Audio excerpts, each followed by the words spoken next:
All new Pacific Mornings with Will on 531 PI. It is 7:37. This is Pacific Mornings on 531 PI, our first show back for the year. Thank you so much for your company. Really appreciate it. You can get in touch with us, Pacific Mornings at pmn.co.nz or through our Facebook page as well, 531 PI. And boy, what a day to come back to, or start on rather, with the Trump inauguration. Now, you would have just heard before, if you were listening in, the full speech of President Trump's, and now it's time for some reaction and analysis to that. Joining me is our resident international relations expert, Jeffrey Miller. Very good morning to you. Good morning, William. Happy New Year to you. And boy, we're starting off the new year and the new show on a firecracker. What did you make of that speech from Trump? Yes, Happy New Year to you as well. And yes, we certainly are starting off 2025 with a bang with the Trump inauguration. That said, for those of you who were watching on the TV set, I think it did lack something, this inauguration ceremony, because it was being held inside the Capitol. Traditionally, it's held outside on the steps and with huge crowds streaming down the National Mall. And whether those are, regardless of how big the crowds are, remember there was the whole debate about crowd sizes back in 2017, it still would have been a lot more than could have fit today into the Capitol Rotunda. So it did lack something of the energy, I would say, that inaugurations usually have. It was also different for other reasons. Because Donald Trump focused very much on specifics when it came to his speech. It felt like one of his campaign rallies, perhaps without the energy and without all those fervent fans there. So typically an inauguration addresses presidents, new incoming presidents, they talk in quite majestic language. They talk in quite lofty language about, America's promise and all the things that make America great. And they talk in more about values, whereas Donald Trump was going right down to saying he was going to rename America's, or the United States, the tallest mountain, which was renamed Denali back in 2015. He was going to rename that back to Mount McKinley, which is in honor of William McKinley, one of former US president. So he was going right down into the details when traditionally inauguration addresses, I guess, are more about values.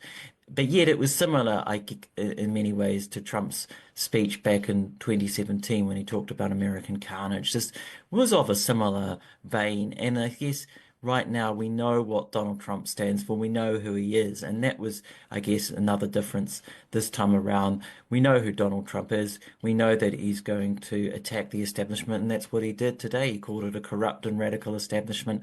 That's not a surprise to our ears, having had 10 years now of Donald Trump on the political stage. Certainly. And look, let's go through some of the specifics of that speech now. I mean, unapologetically so, this is, brand Trump in terms of laying out his vision for America first and, emphasizing from this day forward our country will flourish and be respected. I mean, what do you make of that rhetoric? Well, I think that's what we do expect now from Donald Trump. Those kinds of statements, I think, are just par for the course when it comes to Donald Trump. He focused on a speech very heavily on immigration, which is not a surprise, given that that was one of the main issues of his campaign. And he talked about declaring an emergency on the southern border.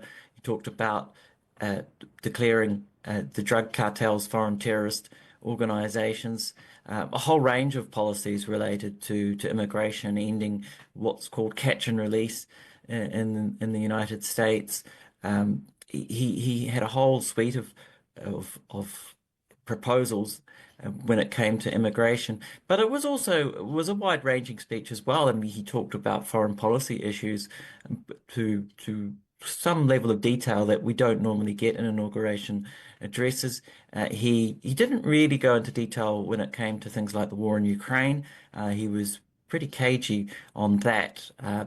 He talked about, I think, ending wars, but he didn't go into any specifics. But he did talk about the Panama Canal and pledged to take it back, and claimed falsely that China was involved in the running of the Panama Canal, which is really not the case.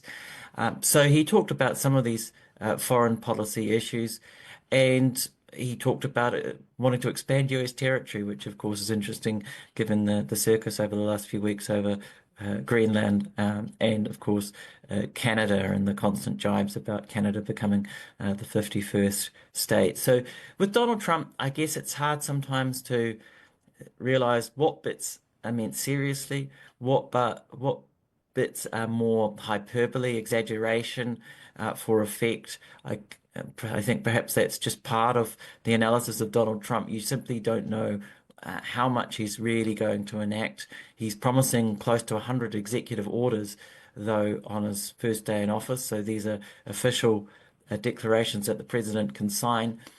And, the president, US president, does have a lot of power in many ways to sign these proclamations. At the same time, he's going to rely on a bureaucracy to implement them. And one of the things in the US system is that the whole bureaucracy changes. In New Zealand, we have a non-partisan public service. So when we have an election, it's about the politicians changing. We don't expect all our ministries to change staff. But in the US, it's not like that at all. You change your staffing around completely. And the Trump administration has apparently hired around 1,000 people so far, but they promised to hire 2,000, and they're going to need a lot more than that. So some of these declarations and these executive orders are going to be a bit toothless without the bureaucracy to back them up. And that's always the way with the transition in many ways. It always takes several months to get everything working. You need to have all your nominees confirmed by the Senate. It is a process, but it will be more complicated than Donald Trump makes out in his speech today, I think. Yeah, certainly. And look, just touching back on that declaration of a state of emergency on the southern border, and like you said, he was pretty heavy talking on immigration there. The question that it left me with is, do you think his speech today will cause more social harm or more harm to the fabric of the US than good? Look, Donald Trump is all about change, and that's what he promised, and that's what I think he delivered in his own way back in 2017 to 2021. It was a radically different presidency to any other presidency, and I think that's what he's going to be focused on this time around as well. And it is going to be very painful. There are going to be many losers from the Donald Trump presidency, and when it comes to issues like immigration, he's really setting a line in the sand, and it's the polar opposite, really, from Joe Biden. When it comes to foreign policy, there are surprisingly quite a lot of commonalities between the Biden administration and Trump when it comes to tough talk on China, even policies in the Middle East and with respect to Ukraine. I think the Biden administration probably would be taking a similar course right now. If it had been re-elected, or if Kamala Harris were re-elected, I think we would see the winding down of the war in Ukraine, regardless of who's in power.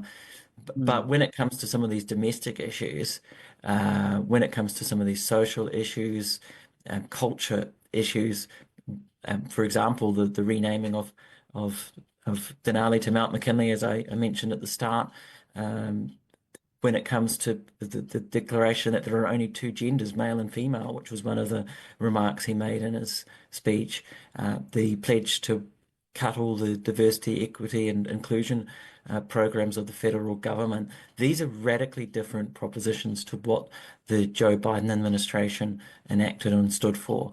And we are going to expect a big difference, I think, in some of these issues. They're going to be more cultural related, I think, more domestic related, where there's a huge divergence.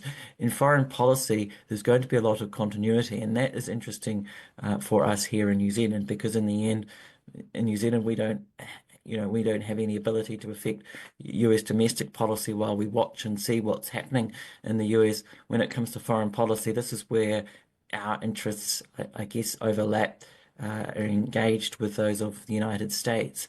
And I think that's something I'm going to be particularly watching in the months to come, and what happens with the likes of AUKUS, this pact that currently involves Australia, the United States, the United Kingdom.